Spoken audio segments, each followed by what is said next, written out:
My story of empathy begins in San Diego, California. This might not have been my first empathetic experience, but for me it was a very important one. My family and relations lived along the mid-coast in California. So when World War II started, we moved down to San Diego so my father could work in the airline factory. There was a lot of military bases down there, and so relatives and friends came down to stay with us while their husbands shipped out overseas. Our dear friends, Elmer and Rosanna Dewar, came down. I loved them both. I thought Rosanna was the most beautiful woman in the world, and Elmer was handsome too.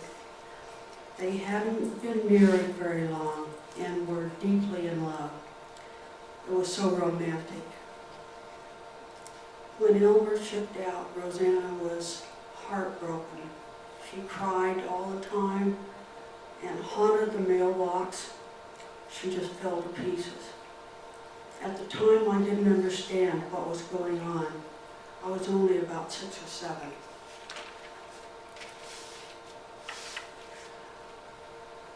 As I got older, I experienced some of life's hard lessons myself, and I was able to understand Rosanna's feelings, to empathize.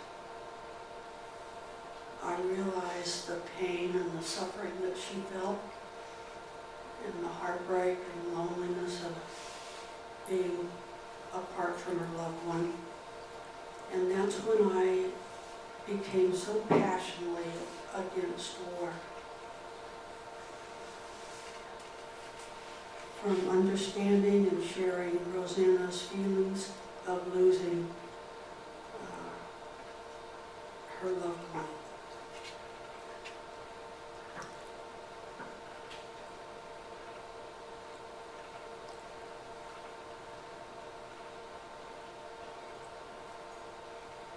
So, I guess we can all empathize with war, the pain and suffering, and we live here in the United States. We're more or less protected against that kind of tragedy, but it's going on all over the world.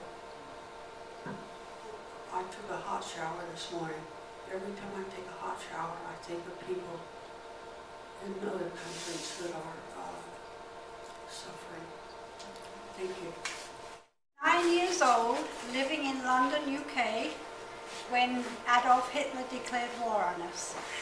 They shipped thousands and thousands of children to America and Canada, but we weren't amongst them. We were shipped, we met and gathered in our school, carrying our gas masks. They were the most dreadful things to wear. You could hardly breathe in them. They gave us a bag of cookies, put us on buses, and shipped us to, let me see, where was it? They shipped us to, anyway, Halstead in Essex. It was a traumatic experience for us 3 kids, 2 sisters and myself. Fortunately, we were only there for 6 weeks, because some bright spark had forgotten that there was Mildenhall Air Force Base nearby where they took us. So the Luftwaffe came over and strafed us and bombed us, so we were taken back to London. Platforms in the underground train stations were lined with 3-tier bunks, and each evening we would carry our pillows and blankets and go and claim a bunk for the night to escape the bombing. So I want you to see, she hasn't seen these pictures. Oh yeah, that's us. Yeah, anyway, and then nurses would come. We'd have to stand with our mouths open, and nurses would come and spray our mouths, I guess to stop infection spreading. So anyway, Then after that, my dad built an Anderson bomb shelter underground in our garden, and we had light, water, toilet. And when the bombing was really intense, my dad would lay his body over us 4 kids. And I can remember thinking how heavy he was. The poor soul, he thought he was saving us. Anyway, after the USA entered the war, we had some of the worst bombing. For 57 days straight, 43,000 civilians were killed in London alone. We learned later that the Germans had dropped 30,000 tons of bombs on us in London alone. 30,000 tons. Here's another picture that I found. Oh, yes. Well, the trains stopped running at Well, 10 I would o'clock at hope. night. Hopefully.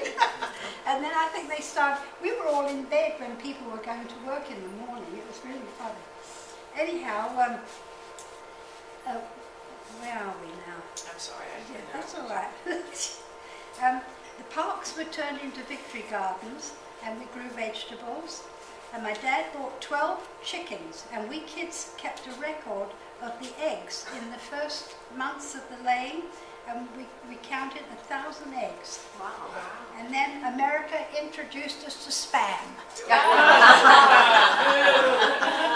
Lucky you. Anyway, there are so many stories that I could tell, but to end on a very sad note, most of my husband's relatives from the Netherlands were killed in Auschwitz and Sobibor concentration camps. When Annie and I visited the Holocaust Museum in Washington, D.C., all their names were listed there. Today I can still picture in my mind the devastation that I saw as a child. Have a good life, everyone.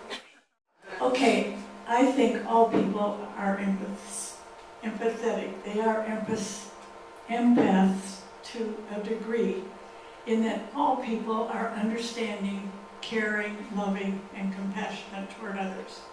The word empath comes from the Greek empathos, meaning feelings, the ability to share another's emotions or feelings.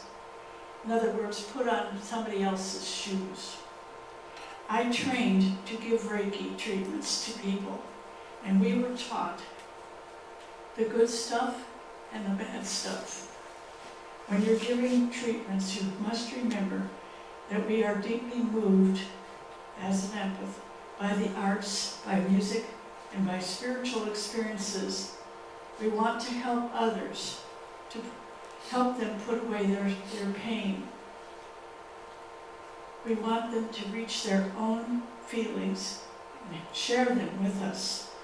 We want to have a sense of knowing that goes beyond intuition.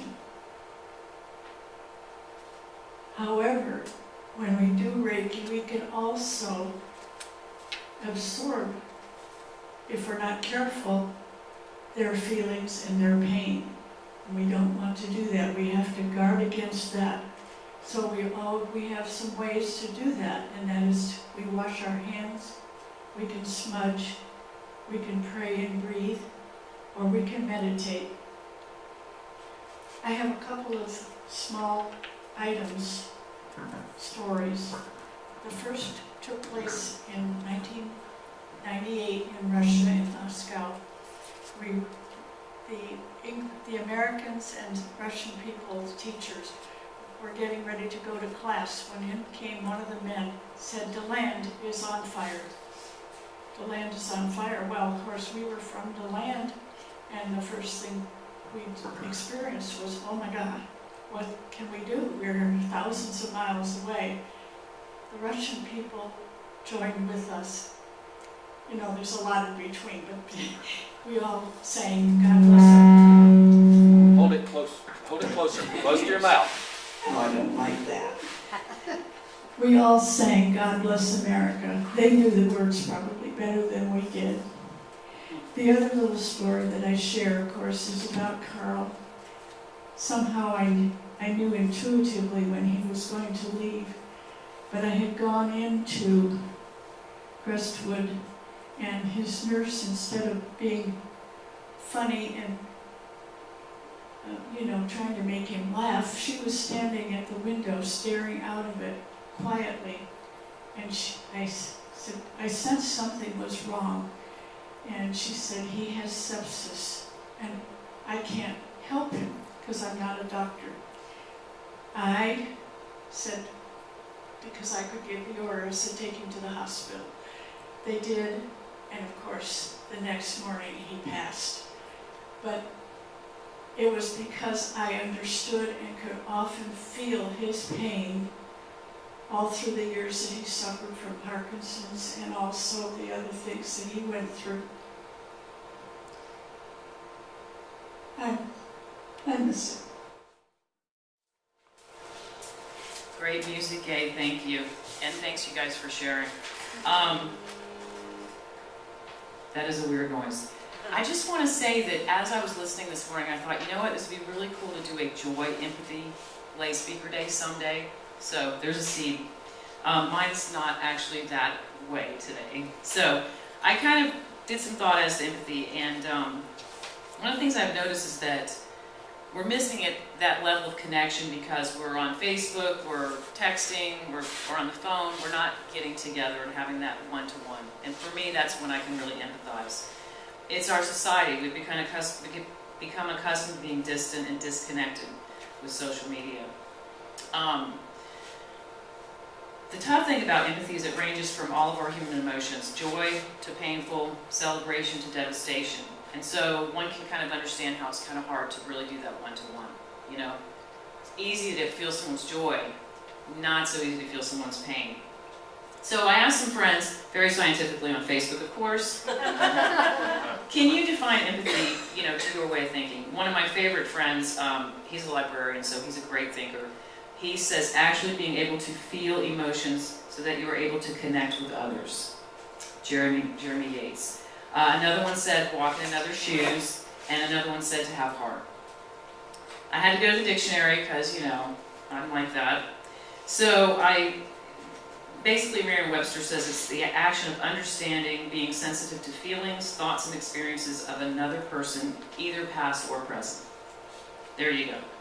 Okay, so years ago I was involved in a group exercise, so I'm going to invite you guys to recreate that, and it's going to be different with every group. It was very meaningful to me, and it's about interconnection. And it's a little tough, especially for the first few people. Okay, so this has to do with grief and loss. So I'm going to ask, of all those that can stand, anyone who has lost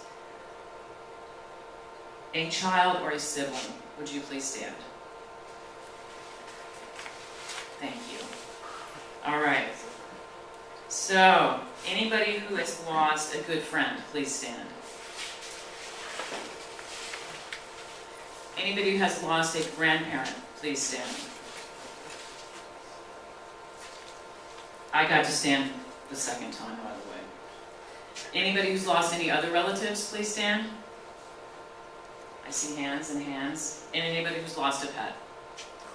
Okay, so now I invite you all to kind of circle around and look at everyone here in the room. Not a person is not standing. We have all experienced loss in some fashion or another. Grief is difficult to deal with, but it's comforting to know that we're all in it together, and we can empathize and relate with the suffering of loss of someone we love. We find our humanity is when we can reach out to others and let them know that they're not alone in their grief and or whatever circumstance. So, instead of sending out the thoughts and prayers on Facebook and the little texts and stuff like that, I just want to encourage us as a community to, reach out, hug one another, just spend that moment of contact and just, the namaste moment of recognizing one another. So, thank you so much for sharing. If I were to title mine, my sharing, it would be acting on empathy. I'm going to share two situations. The first one happened a long time ago in the 1980s. It was singular and personal. The second happened about a week ago, and it was broad and universal. You hear people say when you ask them to give you details of something, they'll dismiss it with, oh, you don't want to know, believe me.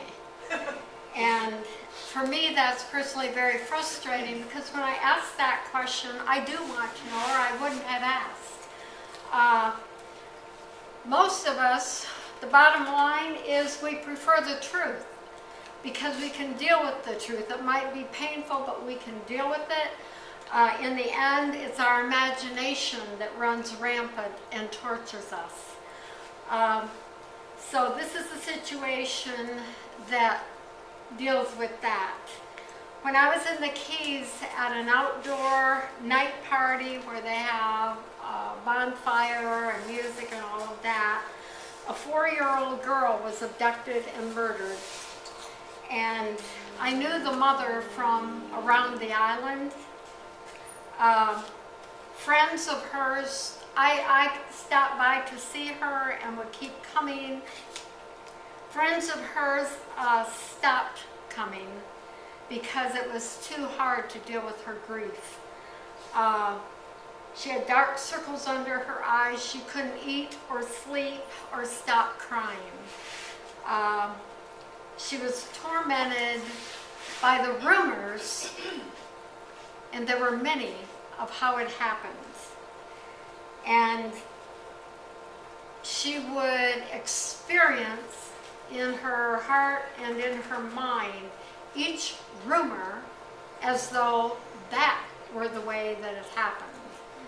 So instead of experiencing the one death one time of her daughter, she was experiencing multiple deaths multiple times from the rumors, plural. So I was feeling for her, and at one point I asked her if there was any way that I could arrange for her to see the actual report to put the rumors to rest. Would she want that? And she said, yes, please. So I said, no promises, but I would try. I had become friends with the state's attorney because I was working as a legislative secretary at the time. We sat next to each other at an event where the state representative sent me to represent him. And at that point we became friends and remained friends, and he was a very compassionate person, so I knew it was worth a try. So I went to his office and explained to him that she was experiencing compounded grief. Compounded because there was only one way in which her daughter died, but she was experiencing multiple ways of her daughter dying. So each of these is a different M for murder of what the rumors she heard of how it happened, and her mind could never settle on one. It just bounced from one to the other, and this was the state of her mind, which is very clear when I was with her. So I asked him, could he please help me help her to start focusing on the one actual way that she died only one time, which would put her in this position, which was pain and suffering with horror and grieving, but at least space for healing to begin. Over here, it was only the torment, tortured horror, and grieving. I asked him, could I please get a copy, not the original, but a copy of the report, take it to my house where she would feel comfortable, and share it with her so that she could see with absolutely no doubt what happened to her daughter. And he agreed. So I took a copy of the documents from his office to my car, to my house, back to my car, and back to his office, which was the chain of evidence that I told him that I could provide with these documents. So she came, we sat on my couch, she read the report, she cried, I comforted her, she thanked me. She started to focus on grieving her one daughter's one death, one time, and was able to let go, being haunted by all of the others. That's the one. The second happened about a week ago. When the separation of families at the border started happening, I started asking on Facebook, when is there going to be a march? We march for the women, we march for Me Too. When are we going to march for the children? And finally, about a week prior, a march was set for Gainesville and other places in alignment with the MoveOn.org marches happening everywhere. So that day I planned on going. The weather was looking bad. The weather report said heavy rain, lightning, wind, and local flooding. I had planned to go with a friend, or at least meet my friend there. I called and found that for her own legitimate reasons, she was not going to be able to go. So I thought of the weather report and I thought, you're not going, maybe I'll, but then I thought, I was the one who kept insisting, we need to march. How can I not go? So I started out. I got to the corner, Highway 20, and I stopped. I thought about the weather again. I thought I'm going to drive 45 miles, maybe get rained out, turn around, 45 miles back. My truck is hard on gas. But in my mind's eye, what I pictured of all the different scenarios was an immigrant mother and her child. Her daughter, for whatever reason. And I thought, she's walked thousands of miles. Walked, not driven. And for 3 months, not 45 minutes. She can't turn around, and they are on foot. So I started out again. And I thought, I don't know where City Hall is. I thought, the immigrant mother has no idea where the border is, for how long it'll take to get there, or if they'll even make it. I can ask, and I can trust the information that I'm given. So I kept going. I heard the weather again on the radio. I slowed down. I thought, that immigrant mother, for sure, suffered through storms and on foot.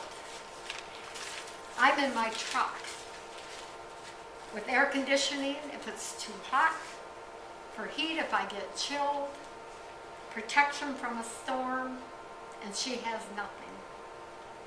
I kept going. I got there. I saw City Hall because of the crowd of people. It actually started about where I thought it was supposed to end. So we marched in the beginning drizzle, and I was very glad I went.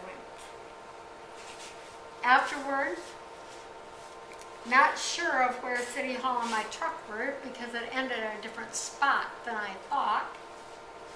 I felt a bit anxious as I walked, like, how far? How long is it going to take me? I was aware of each step that I took because I thought these are minimal steps to a known destination, my truck. Hers aren't like that. I trusted I would be safe and thought how they could not trust that because violence happens along the way.